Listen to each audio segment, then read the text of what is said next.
is this all there is to life?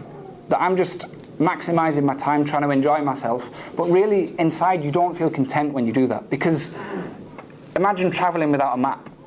All you'll do is just wander to different places, you'll just check different things out, try different things, but you're never really going anywhere. You never really achieve anything. And this was the feeling I had that, okay, yeah, whether it's drinks, drugs, girls, partying, whatever, even university, academically, whatever, you've done that, move on. But you start to run out of things to do, and you start to question it. And when I left university, this is when I questioned it. That is that all there is to life now? I go out, I get a job, 9 to 5 it for 50 years, and then I die? Maybe have kids, is that it? That's all I've got to look forward to? Because if that's all there is, then I'm not that interested, to be honest. Assalamu alaikum wa rahmatullahi wa barakatuh. Today we have ourselves another reaction video. Another atheist who became Muslim. Admittedly, this is yet another video that I watched before I became Muslim. So this was over 2 years ago, 2.5 years ago that I watched this. But it's been so long that it's basically a brand new video to me. So let's just get it rolling, you know what I'm saying? أعوذ بالله من الشيطان الرجيم بسم الله الرحمن الرحيم الحمد لله رب العالمين الصلاة والسلام على رسوله الكريم وعلى آله وصحبه أجمعين أما بعد. My dear brothers and sisters, Assalamu alaikum wa rahmatullahi wa barakatuh. May Allah reward you all for attending today, for coming out and braving this fine Bradford weather that we've got. And as well, I'd like to thank the brothers for inviting the three of us up here to, inshallah, give you guys some perspective on some of our experiences and what happened to us, the reasons why we became Muslim, but most importantly that, inshallah, I pray that there's some benefit that's taken from this and that the brothers and sisters can reflect on what we have to say, inshallah. Now, to begin with my journey to Islam, I actually want to start with the end of my journey to Islam, which is when I took the Shahada. And I want to take you back almost 4 years to the 24th of April 2009. That was a Friday, that was the night I took my Shahada. The feeling of becoming Muslim, from coming out of Kufr and into Islam, is not something that, as I'm sure the brothers on stage would agree, is not something you can describe. That already when you take your Shahada, you've had a shower already, you're clean, you're pure, your clothes are completely clean. But that's nothing compared to when you actually say those words and the entire weight of the world is lifted from your shoulders, never to come back again. Now, when that happened, I'd never felt anything like that, and I literally couldn't believe how I felt. That I felt as though I'd never been a non-Muslim. And I still have that feeling today. I can't actually remember how it felt to be a non-Muslim. I feel like I've been Muslim my entire life. Now, when I got home from taking the Shahada, and this was a mistake on my part, and I maintain it to this day, it was my fault, but I hadn't actually discussed with my parents or my older brother about the fact that I was considering Islam or that I wanted to become a Muslim. So to them, when I came home, I said, I've got some news for you, I've got a bit of a surprise for you. And subhanAllah, what a surprise it was that I told them I'd become Muslim, and their initial response was, okay, it's a bit strange. I was an atheist before this. We'll get to that, inshallah. They said, okay, that's a bit strange. But they said, if that's your decision, then that's your decision. So I thought, okay, well, that's good. I've told them now. And that was the end of that. I went to sleep, and I woke up the next morning and went to work. And I was at work all day. A lot of Muslims who worked there, mashallah, they all came up, congratulated me, they heard the news. And then when I got back from work, I came back to my house, and all the lights were switched off. And I thought, that's strange, because I know everybody's in, the cars are outside. So I went in, hello, is anybody there? Nobody there. Went upstairs, and what I found was the three of them sat there in the dark, and they said, right, we want to talk to you. And I thought, right, okay, I know what's coming. And so there it was. Who have you been talking to? Give us names. Who are these people? Why have you done this? You've betrayed us. And it went on and on. It got worse and worse and worse, to the point where they were saying, you're not one of us, you've betrayed us. My mum even said, I wish you'd come home and told me you were gay, rather than you come home and told me you're Muslim. And it got so bad that I thought, well, look, she said basically, get out of the house. Emotional, you know. At the time, my response was, look, okay, I'm just going to have to do what they say. So I started packing my bags in my bedroom. I started putting everything in, and as I'm doing this, the door was locked, and I could hear my mum screaming and crying and banging on the door outside. And that was when it hit me that, remember, I haven't even been a Muslim for 24 hours at this point. This is when it hits me that, okay, have I made a mistake? My mum is literally screaming and my family are in tears. Maybe I've done the wrong thing here. All those guys I've been talking to about Islam and stuff, it's not too late for me to just walk away. I can just turn around and say, I made a mistake, look, forget it. So as I'm packing my bags, I start to think that, okay, I need to be sure that this is definitely right. And so in my head then, I retraced my journey to Islam. Now, really it goes back to my childhood that we were brought up in a Christian family. We were Methodist Christians. And for us, religion was 2 hours in Sunday school, and that was it. And the only reason we were required to go to Sunday school is because my parents wanted me to go to Church of England school, and you had to have like 300 hours worth of time in Sunday school in order to get into this Church of England school. So we did that, and that was it. I never went into a church again once I got into this school, which kind of shows how important religion was in our family. It was just something you said. It didn't actually have any impact on the way that we lived our lives, or what we thought about the world, or our place in it, or even where we took right and wrong from. We just decided it ourselves, essentially. What God and what Jesus had to say and what the Bible had to say, that was just Sunday school. Forget it. It's not important outside of that. That was the attitude we had. Now, as I mentioned, I got into this school. So I'm a teenager now, growing up. And as I look around me and I start to see we have to sing hymns every morning, there was communion every few weeks, and I started to question it and think, why is it that people are doing this? What is the reason that they feel compelled to go and do this? Do they even know? So I started to ask people, do you know that God exists? Can you prove that Jesus was the Son of God? What about the Bible? Do you know that it's right? And the response I got every time was either detention or you can't ask these questions. Yeah. You just have to believe in it. God says it, you just have to believe in it. And I thought, well, wait. If you've got no proof for it, if you don't know that this is true, then why are you following it? Why are you, I thought, wasting your time on these things? So age 11, I became an atheist. Yeah. I thought, these people, they don't know what they're talking about. And I thought I was so smart because I'd figured it out and they were still ignorant. So then I spent the rest of my teenage years and my college years and early uni telling people that they were wrong. That God doesn't exist, there's nothing out there. There's no such thing as right or wrong. You do what you want. Because if God's not there, there's no heaven or hell. There's no criteria for what's right or what's wrong. And that was the way I lived my life. And I'll tell you, brothers, if you grow up as a teenager with no definition of right or wrong, you do whatever you want. You do whatever you want, because who's there to account you? Somebody, my mum or dad, they'd say something to me. Who are you?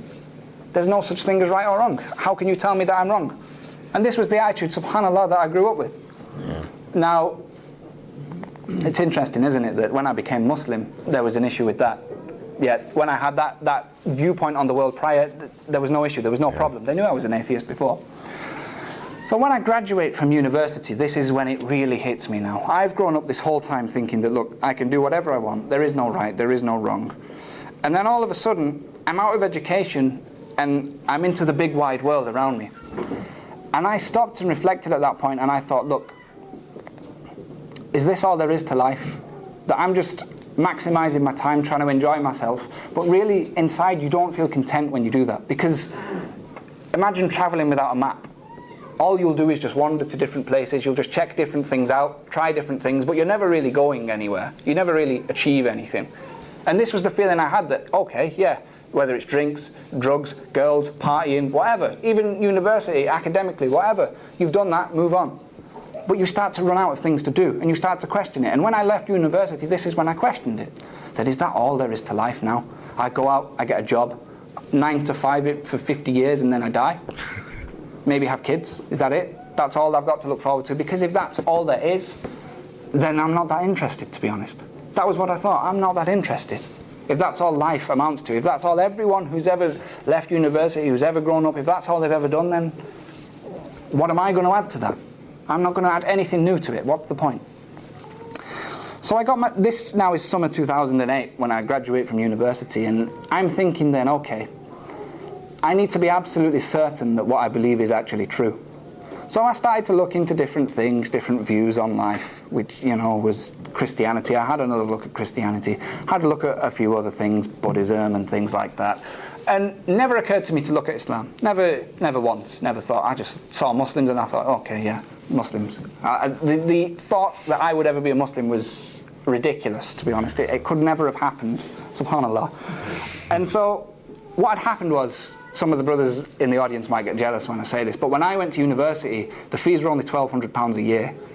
So I paid for it myself. I got a weekend job and I was able to pay for it myself. Alhamdulillah, no debt. Allah subhanahu wa ta'ala protected me even before I became Muslim.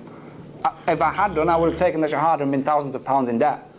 But that wasn't the case. So I managed to pay for university myself. That weekend job, there were a lot of Muslims who worked in that place. In total, who worked there were about 1,000 people, and 75% easily was Muslim. So a minimum 750 people who worked there were Muslims. And during my time there, I'd made a lot of friends, and we'd had discussions and debates, and like I say, I thought I was so smart. And there were brothers there who used to come to work reeking of attar. I didn't even know what attar was at the time. I used to think that guy's wearing perfume. And there were people who came. They'd come fully dressed in the thobe. They had big beards. In that whole time I was there, guess how many people actually spoke to me about Islam? Zero.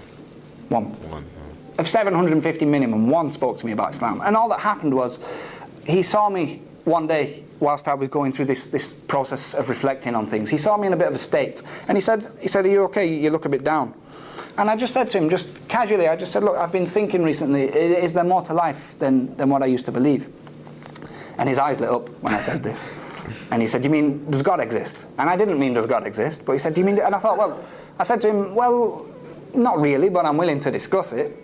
And he said, "Okay." He said, "Let's sit down." So we sat down in one of the little break rooms, and he said to me, he said, "Look," and I'll never forget this, he said, "Look, if we start discussing this, before we do that, I need you to buy in on something." And he said, "If I prove to you that God exists, what does that mean?" And I said, I thought, this guy's never going to prove that God exists. So he said, "If I prove, what does it mean?" I said, "Okay, if you can prove it, that means I have a creator.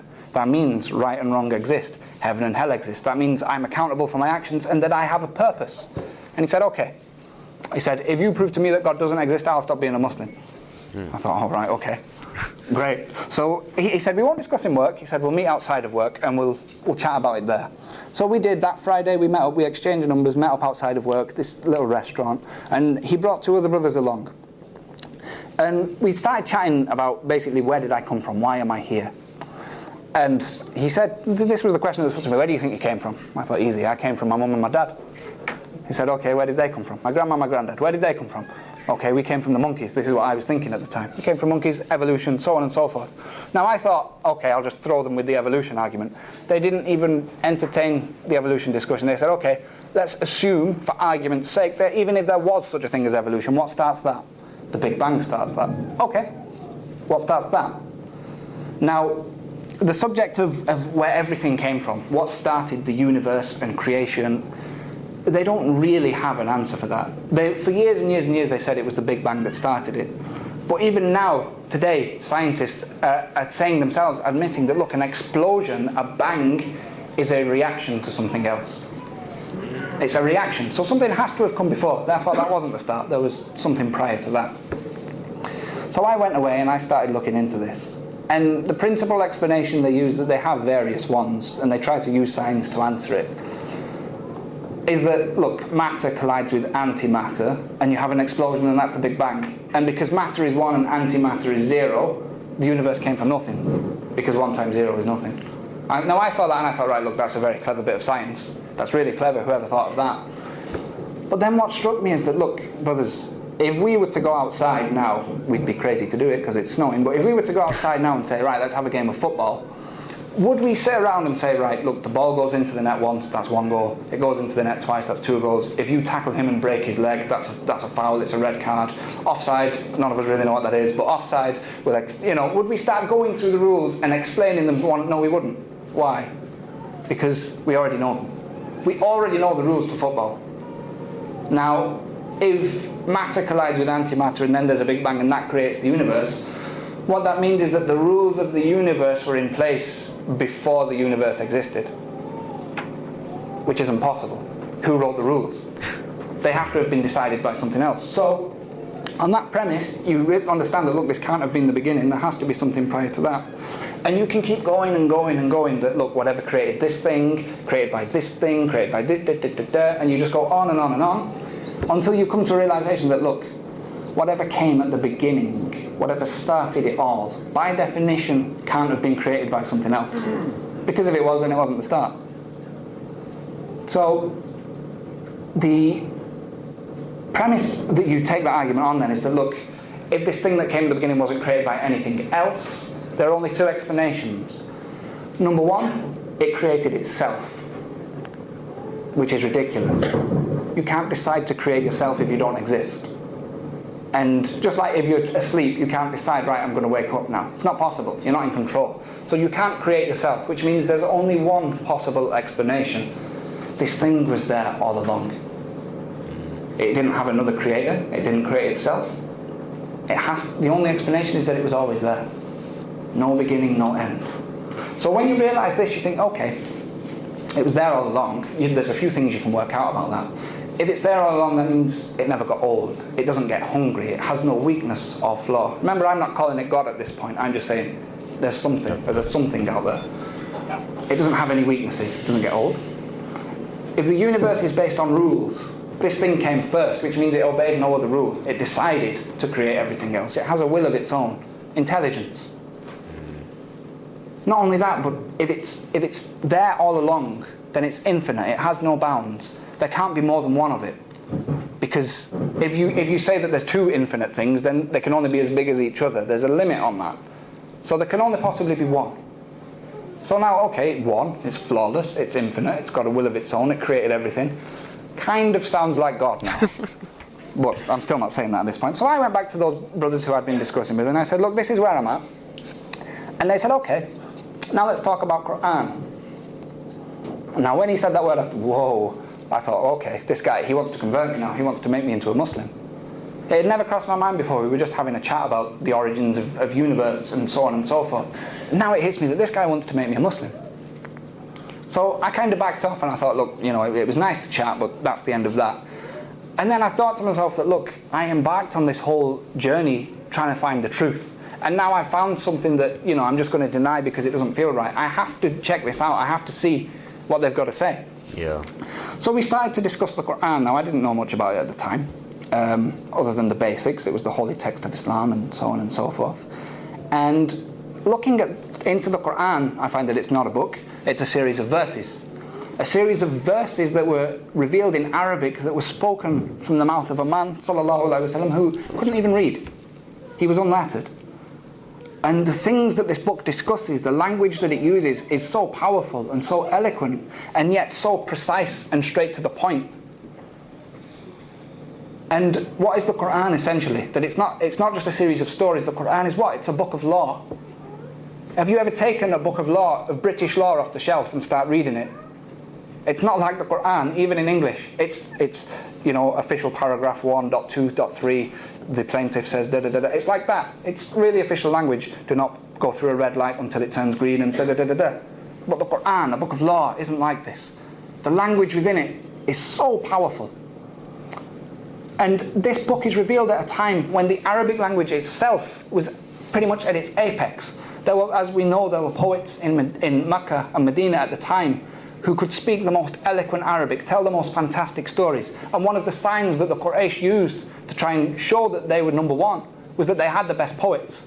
And they actually used to send them to challenge Muhammad sallallahu alaihi wasallam. And the Quran issued to these men a challenge, because as we know, a lot of people tried to refute the Quran. It said, look, the challenge was shortened and we're short on time, so I'll give the essential version. But the Quran said, look, if you disbelieve, it's in Surah Al-Baqarah, if you don't think this book is from Allah subhanahu wa ta'ala, then all you have to do is create a surah like what's in this book. Just one chapter like what you see in this book. Because if somebody else can do it, that means it came from a man. If no one else can do it, that means it must have come from Allah subhanahu wa ta'ala. Yeah. Now I thought, okay, that's interesting. I wonder if anybody managed it. I look into it. Of course, nobody did. There were many challengers who attempted it, but nobody did. That was back then. How about more recently? And so if any of the brothers are familiar with Orientalism and some of the movements that took place when the British Empire and some of the colonial powers went into the Muslim world, what they tried to do was to cut the Muslims' relationship with the Quran. And the way they tried to do this was to meet this challenge, to disprove the Quran. So there are entire institutes that were set up to refute the language of the Quran and imitate it. None of them could do it. There were professors who were paid hundreds of thousands of pounds. They became Muslim because they couldn't do it. So I'm looking at this and I'm thinking, okay, that's interesting. That on the one hand, there's this infinite, flawless thing with a will of its own. And on the other hand, we've got this book, which is so powerful. Even in English, it's unlike anything you've ever read. That virtually solves any problem you can come across. And no one has been able to disprove that this is from God. I have these two things that I cannot deny. But I didn't take my Shahada. Because to me, it still felt alien, it felt unnatural. Yeah. And I kind of backed off from the guys who I'd been chatting to. And then what happened, I backed off for about a month or so. And what happened then was that it was one lunchtime at work, and I sat down to have my dinner, and a Muslim guy sits next to me and a non-Muslim guy sits across the desk. And SubhanAllah, I don't know what Allah subhanahu wa ta'ala willed him to start talking or what happened there, but he starts saying, oh, to the Muslim guy, oh, you Muslims, you're so dense, why do you believe in God? There's nothing out there, it's stupid. And I thought, right, I'll stay quiet, and this is where the Muslim guy now, he'll start telling him that, look, there's an infinite origin, that what came at the beginning of everything, it's flawless, it's one, and there's the Quran, which issues, it has a linguistic challenge to mankind, nobody's matched it. I thought, he's going to destroy this guy. The Muslim says, yeah, but bro, haven't you seen trees? Like, clearly trees mean that there's God. This was his argument. And then he says to the guy, he says, look, it says Allah in your hand. This guy doesn't know a letter of Arabic. He's never seen Arabic in his entire life. He says, look, it says Allah in your hand. Even I didn't know what he meant at the time. And I thought, oh no, the non-Muslim guy, he started laughing. Understandably, he started laughing at this. And he said, that's why you're a Muslim. So I thought, look, this guy is getting murdered. I have to do something. So I started to talk. And I went through the whole discussion that, there has to have been an infinite creator, that the Quran has never been beaten. Yeah. And basically, as a non-Muslim, I proved Islam to another non-Muslim. The Muslim guy, bless him, didn't know what was going on. He was looking at us both like this. And so I basically go through the whole discussion, and at the end of it, the non-Muslim guy, he sat there and he thinks about it for a minute, and he goes, yeah, that's pretty interesting, but I don't really care. I'm going to live my life the way I want to live my life. So, do one, basically. And he stood up and he walked away. And I sat there for a minute. The Muslim guy, he just kind of left. I don't think he knew what to say. And I sat there on my own for a minute thinking about it. And I thought, man, this guy's an idiot. I've just proven to him beyond a shadow of a doubt that this has to be true, and he hasn't accepted it. And then it hits me that this is me. I know it's true. Why haven't I accepted it? Yeah. So I went and I found the brother and I said, look, I think I'm ready. And the Friday after that was when I took my Shahada, alhamdulillah, which was almost 4 years ago. Now, just to bring it full circle, the challenges then that I faced with my family when they threw me out and so on and so forth, that I went through it all in my head and I thought, no, this has to be true, it has to be correct. I didn't have a shadow of a doubt. Therefore, if this is true and I know it's true, then any challenge I'm ever faced with, it becomes irrelevant. Because I know that Islam is the truth, and I know that Allah subhanahu wa ta'ala has essentially got my back. And so I left that night, and then I came back, moved back in with my parents, and slowly but surely the relationship improved to the point, brothers, where it's now better than it ever was with my parents, that they see how much more reliable, how much more trustworthy I am. To the point that I recently brought my arm, I've still got the sling here, brothers, I took it off to do the talk, that I brought my arm about 6 weeks ago. My mum, bless her, has taken me every single Friday to and from the masjid for Jummah. The same mother who, they haven't embraced Islam yet. Inshallah, if brothers and sisters can make dua, that's all I ask. But look how that's changed. Because I knew confidently that Islam has to be true. أقول قولي هذا وأستغفر الله العظيم. MashaAllah, bro. MashaAllah. I really resonate with that story because you get to a point where you're able to explain why Islam is the truth, but then you still don't accept it. That's exactly how I was for those entire 4 months. You're able to explain, the scientific proofs and the miracle of the Quran itself and this and that. But it's like, bro, you're not even Muslim yet. And it's like, why not? When you look at the other 2 videos I made, it's the same story. Started to ask questions about Islam. There was no like, I saw a light, I heard a voice. No, it's just like straight up. If there's a God who wants you to recognize him, he will give you the intellect to be able to do that. You have the intellect, you have the ability, the rational faculties to be able to determine that this is the truth. It's funny, this guy, he was saying that his mom was like so upset with him, like kicked him out the house. That's what I thought was going to happen to me. Hearing this story 2.5 years ago, I thought that whenever I told my mom, there was that chance that she would perhaps disown me. I figured that if that were to happen, it wouldn't last forever. Alhamdulillah, it didn't happen. Well, that's all I have for this video. Like, subscribe, what I'm saying. Do your thing, boy. Do your thing now. And I'll catch you. Assalamu alaikum wa rahmatullahi wa barakatuh.